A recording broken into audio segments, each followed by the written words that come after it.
Kali ini kita akan membahas tentang metode Student Team Achievement Divisions atau sering dikenal dengan metode pembelajaran STAT.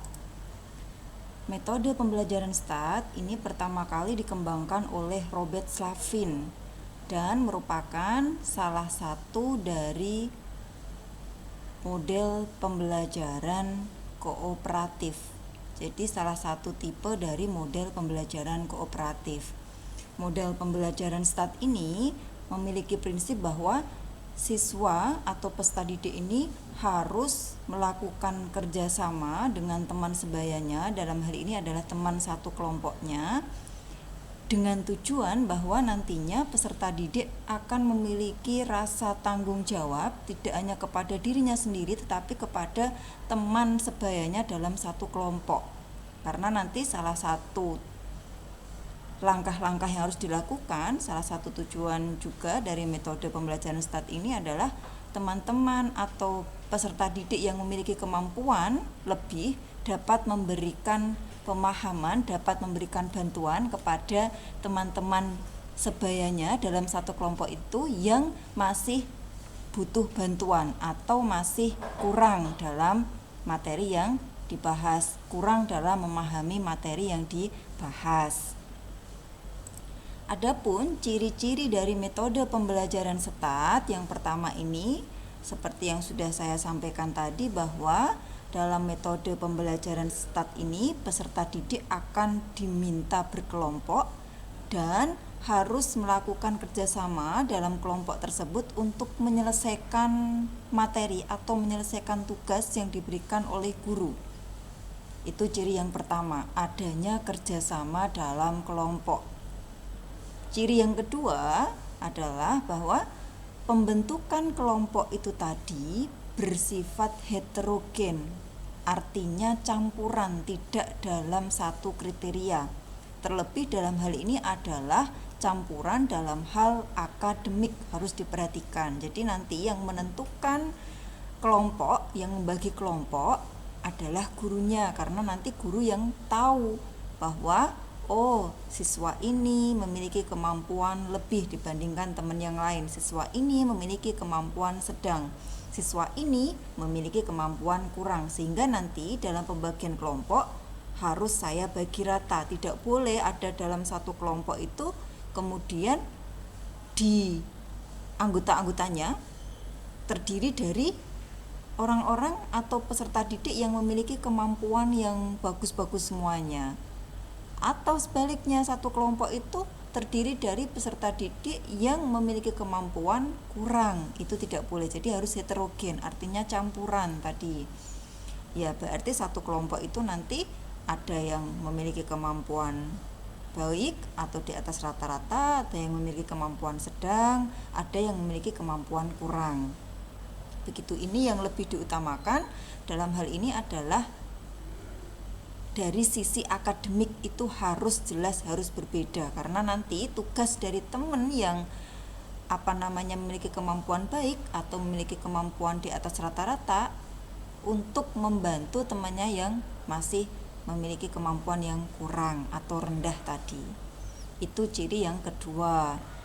Dan ciri yang ketiga, sifat heterogen tadi dalam pembagian kelompok itu tidak hanya pada hal akademik, tetapi juga diusahakan beragam atau heterogen tadi dalam hal jenis kelamin, suku, dan sebagainya. Jadi kalau membagi kelompok ini harus diperhatikan oleh seorang pendidik.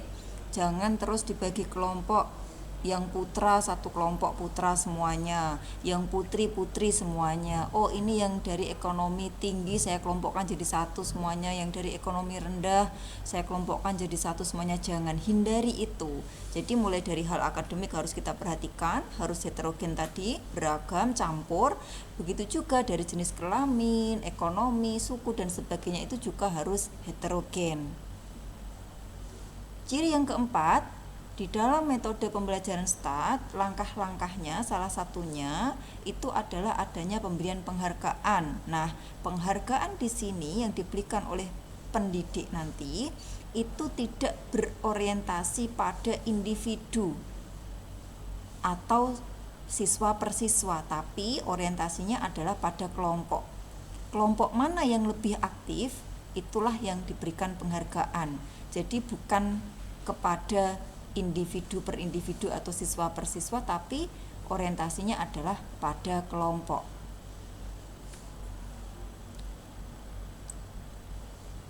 Lalu bagaimana langkah-langkahnya? Nah, ini sekarang kita akan lanjutkan tentang langkah-langkah metode pembelajaran STAT. Yang pertama adalah kita bentuk dulu satu kelas itu, kita bentuk menjadi beberapa kelompok.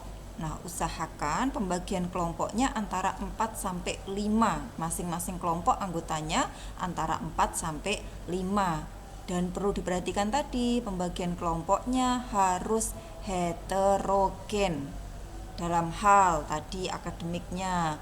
Oh, siswa yang pintar jangan dikelompokkan jadi satu, tapi kita pecah. Ada di kelompok 1, ada di kelompok 2, ada di kelompok 3, dan seterusnya. Begitu juga siswa yang memiliki kemampuan sedang dan kurang harus kita bagi rata. Masing-masing kelompok harus ada itu semuanya. Termasuk juga jenis kelamin harus kita perhatikan. Jangan sampai nanti putra campur jadi satu kelompok semuanya, putri campur jadi kelompok semuanya. Tapi usahakan ini nanti adalah campuran, gabung semuanya. Karena salah satu tujuan dari diterapkannya metode pembelajaran STAT ini adalah anak-anak memiliki rasa tanggung jawab, saling menghargai.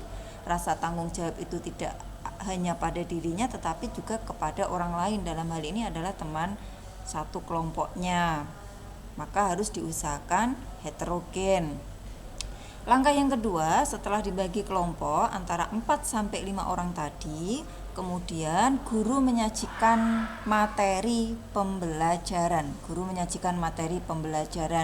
Bisa dikemas dengan cara yang komunikatif dengan menggunakan misalkan tanya jawab atau mengambil metode lain juga bisa dalam penyajian materi ini. Jadi tidak harus guru ceramah terus ya, tapi bisa dikemas dengan metode lain ataupun dibantu dengan adanya media yang memungkinkan untuk menyajikan materi pembelajaran.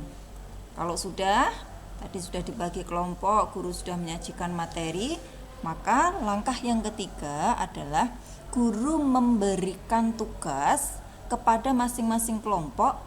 Nah, di mana tugas yang diberikan itu tadi harus dikerjakan oleh semua anggota yang ada dalam kelompok tersebut.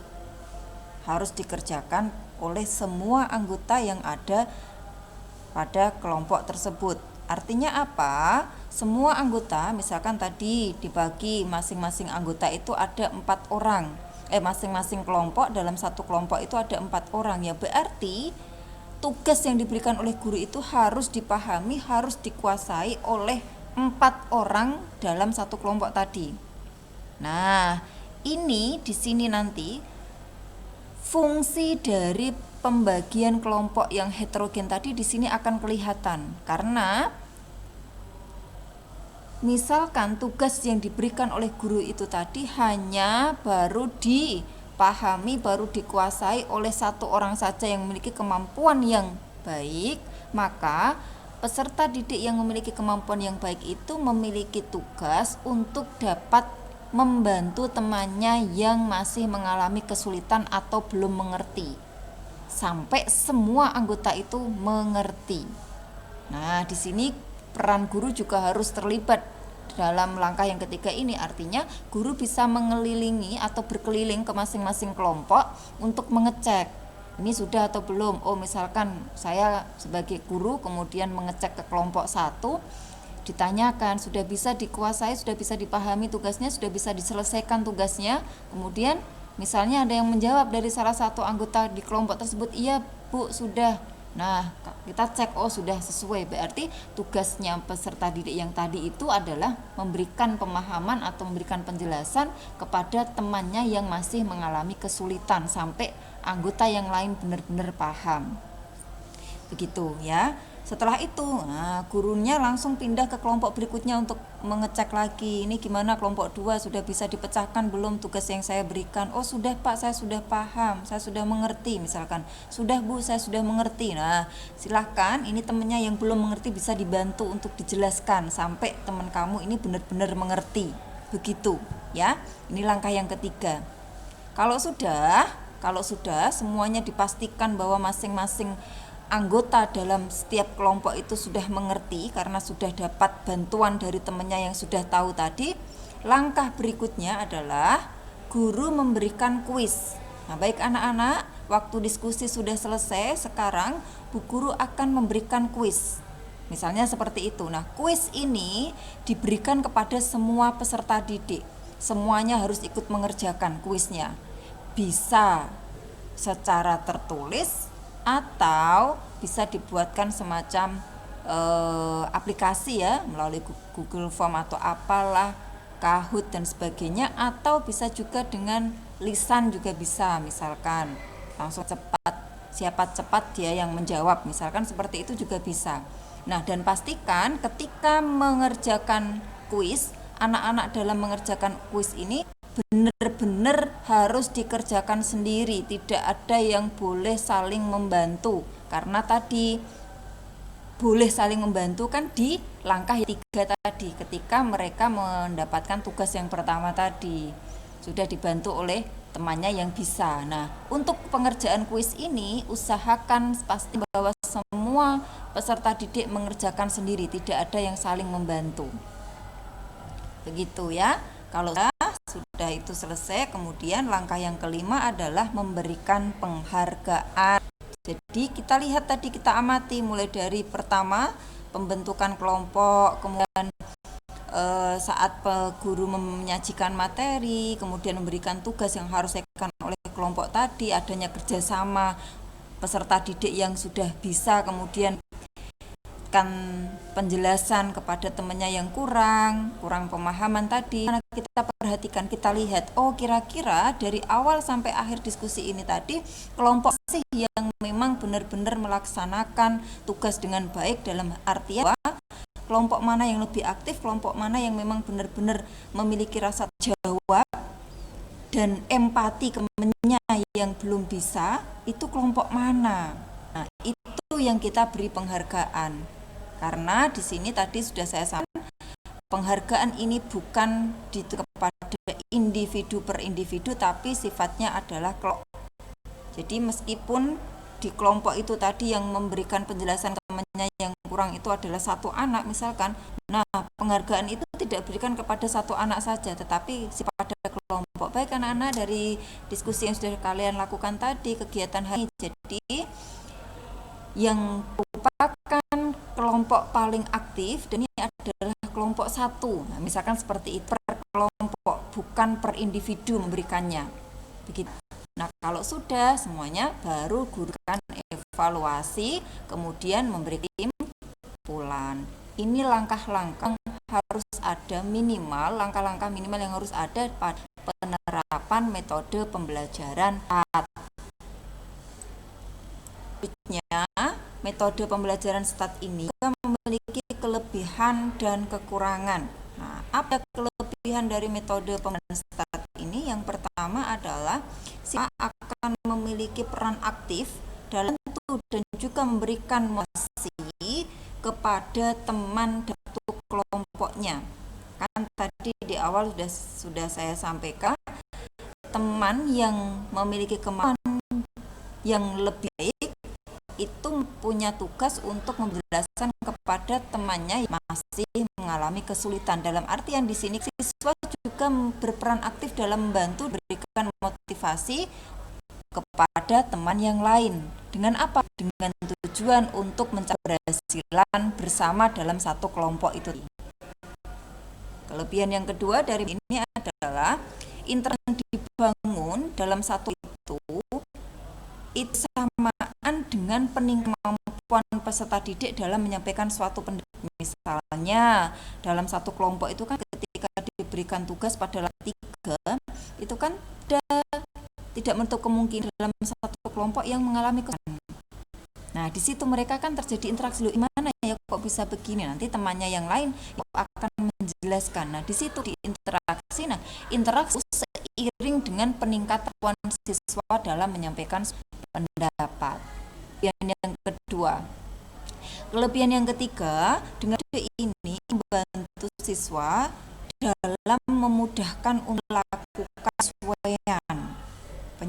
Kenapa dikatakan seperti karena kan dalam satu kelompok itu tadi terdiri dari anggota yang memiliki keragaman dari hal akademik, jenis kelamin, ekonomi dan sehingga dalam satu kelompok itu nanti mau tidak mau antara tadi yang lain akan melakukan penyesuaian. Begitu. Untuk kelebihan 4, dengan menggunakan pembelajaran STAT ini akan mampu meningkatkan perasaan percaya antara anggota kelompok, antara satu anggota lain, saya menumbuhkan perasaan saling dengan adanya tugas bersama, kemudian pemberian insiat atau penjelasan teman sebanyak kepada teman yang memahami tadi, sehingga muncul saling percaya di antara anggota kelompok. Di situ juga akan membantu siswa untuk menghilangkan sifat awalnya mereka mementingkan diri sendiri dan egois. Maka ini sedikit demi sedikit itu akan hilang karena peserta atau yang memiliki kemampuan tinggi memiliki kebeban untuk mengajari yang masih kurang, sehingga mau mereka harus meninggalkan sifat mementingkan diri. Begitu. Nah, kelebihan dari ini ada meningkatkan terhadap lingkungan sosial, juga menumbuhkan kesetiakawanan di lingkungan sekitarnya dalam satu kelompok. Kalau misalkan dari satu kelompok masih ada yang belum bisa, mereka ada sama bagaimana agar teman saya ini menjadi, sehingga disitu rasa kepekaan sosial dan juga kesekawanan. Di samping itu, didik akan memiliki aktif sebagai sang tutor sebaya, karena tadi didik yang mampuan memiliki kewajiban untuk memberikan peran kepada temannya yang kelebihan yang adalah dapat saja sama untuk mencapai kelompok sekali, bahwa dengan menggunakan ini maka kerja itu sangat dibutuhkan, sehingga ketika menerapkan pembelajaran ini maka muncul sifat saling sama dalam satu kelompok untuk mencapai tujuan pokok. Nah, meski dari penggunaan atau penerapan pembelajaran STAT ini memiliki kelebihan, ini memiliki beberapa kelemahan. Di antara adalah waktu yang dibutuhkan dalam metode ini itu relatif, hingga waktunya lama, maka benar diberikan, desain, dirancang sekiranya memang cukupi dalam satu pertemuan diterapkan metode pembelajaran ini, harus disesuaikan apa kira-kira butuh lama kalau saya menggunakan ini, enggak, itu juga harus difikirkan. Satu adalah metode ini membutuhkan banyak waktu yang lama. Di samping itu juga yang menjadi salah satu kelemahan ini adalah siswa dituntut memilih atau bersedia untuk sama dengannya, pada ini sudah untuk menumbuhkan itu, hanya mereka merasa ingin lihat paling menonjol sendiri, tidak ketika atau memberikan penjelasan kepada temannya kurang. Jadi butuh banyak masukan, butuh banyak motif pendidik, bagaimana ini nanti benar-benar dapat sama dalam kelompok dengan baik mencapai kelompok pun. Nah, demikian metode belajar dan tim achievement division, semoga bermanfaat dan semoga nanti